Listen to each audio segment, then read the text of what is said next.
নেত্রকোনার দুর্গাপুরে পুকুর চাষ প্রকল্পে বরাদ্দ আত্মসাতের অভিযোগ উঠেছে উপজেলা মৎস্য কর্মকর্তার বিরুদ্ধে।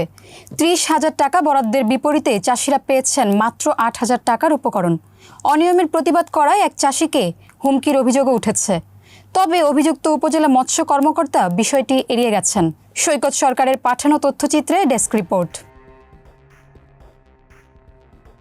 নেত্রকোনার দুর্গাপুর উপজেলার মৎস্য কর্মকর্তা শিরিন আক্তার বেগমের বিরুদ্ধে ২০২৫-২৬ অর্থবছরের গৃহস্থালী কাজে ব্যবহৃত পুকুরসমূহে মৎস্য চাষ প্রদর্শনী প্রকল্পের টাকা আত্মসাৎ সহ বিভিন্ন বিষয়ে গুরুতর অভিযোগ উঠেছে। 5 ব্যাগ করে মাছ পাইছি আর 4 বস্তা খাদ্য হয়েছে, আমরা খুশি হয়েছি।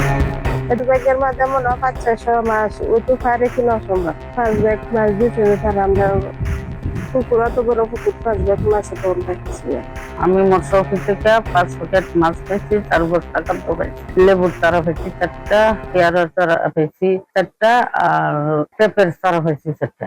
মৎস্য অফিস সূত্রে জানা গেছে ২০২৫-২৬ অর্থবছরে গৃহস্থালী কাজে ব্যবহৃত পুকুরসমূহে প্রকল্পের আওতায় 5 জন চাষির জন্য বরাদ্দ দেওয়া হয়েছে 1,50,000 টাকা, অর্থাৎ প্রত্যেক চাষির জন্য বরাদ্দ 30,000 টাকা। তবে তাদেরকে দেয়া হয়েছে মাত্র 8,300 টাকার মৎস্য উপকরণ। এমনকি এসব বিষয়ে সাংবাদিকদের সাথে কথা বলায় উপকারভোগীদের মৎস্য অফিসে আসতে বারণ করা হয়। সাংবাদিকের লগে আরেকজনের কিতা তারাই হতেছে বা দাম বই রয়েছি বই থেকে আনলে আবার কত হরে আমার ভিতরে ডাকে নিছে নিয়ে আনলে কইতেছে এ হয়েছে।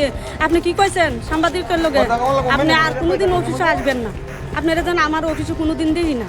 প্রশিক্ষণ দেওয়া হয়েছে, প্রশিক্ষণের মধ্যে তাদেরকে অল্প সামথিং নাস্তা দিচ্ছে, আর কোনো যাতায়াত ভাতা ভাড়া না, কোনো না ভাতা টাতা কোনো কিছুই দেয় নেই। চাষিদের দেওয়া তথ্য অনুযায়ী 3 কেজি মাছের পোনার আনুমানিক মূল্য 3,000 টাকা, 4 বস্তা মাছের খাদ্যের মূল্য 4,800 টাকা এবং গাছের চারার মূল্য প্রায় 500 টাকা। সব মিলিয়ে প্রত্যেক চাষির হাতে দেওয়া উপকরণের আনুমানিক মূল্য দাঁড়ায় 8,300 টাকা।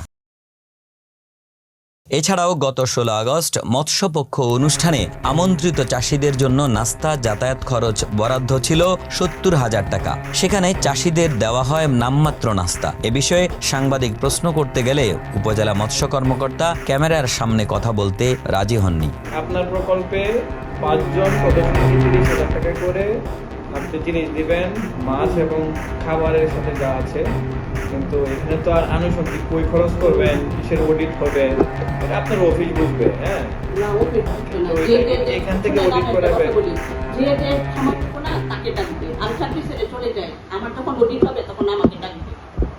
অডিটের জন্য এখান থেকে টাকা রাখছেন? হ্যাঁ, আমি অডিট যখন হবে তখন আমাকে টাকা হবে। যখন অডিট হবে, আমি যদি থাকাকালীন না আসে, আমি চাকরি ছেড়ে চলে যাই, তখন আমাকে টলন করবে আমার কালীন, আমার টাকাটা অন্য কেউ দিবেন। বাইরে থেকে অনেক কিছু বোঝা যায়। 30,000 টাকা, আজকে 1 লক্ষ টাকা হইতো, তাও হইতো 30,000 টাকা। বুঝতে পারছেন? এটা যে ধরবে সেই শুধু ধরবে, এছাড়া যে বোঝার সে বুঝবে যে আমরা একটা কাজ কিভাবে করি। আপনার ওই দিনের ওই যে মৎস্য সপ্তাহ হইলো, 70,000 টাকা বাজেট, 15,000 টাকা খরচ হইলো, 10-15,000 টাকা খরচ হইলো। একটা সিঙ্গারা, একটা চানাচুর, একটা বিস্কিট দেয়া আর কয়েকটা ব্যানার দেয়া, শেষ প্রোগ্রাম। অবশ্যই এটারও কি অডিট আছে? সব কিছুর অডিট, প্রত্যেকটা টাকা অনলাইন, প্রত্যেকটা জিনিসের আমাকে অডিট হবে। বিষয়টি তদন্ত করে সংশ্লিষ্ট কর্মকর্তার বিরুদ্ধে দ্রুত প্রশাসনিক ও আইনানুগ ব্যবস্থা নেওয়ার জন্য জেলা মৎস্য কর্মকর্তা ও ঊর্ধ্বতন কর্তৃপক্ষের হস্তক্ষেপ কামনা করেছেন ভুক্তভোগী মৎস্যজীবীরা। নেত্রকোনা জেলার দুর্গাপুর থেকে সৈকত সরকারের পাঠানো তথ্য ও ভিডিও চিত্রে ডেস্ক রিপোর্ট, মানবকণ্ঠ।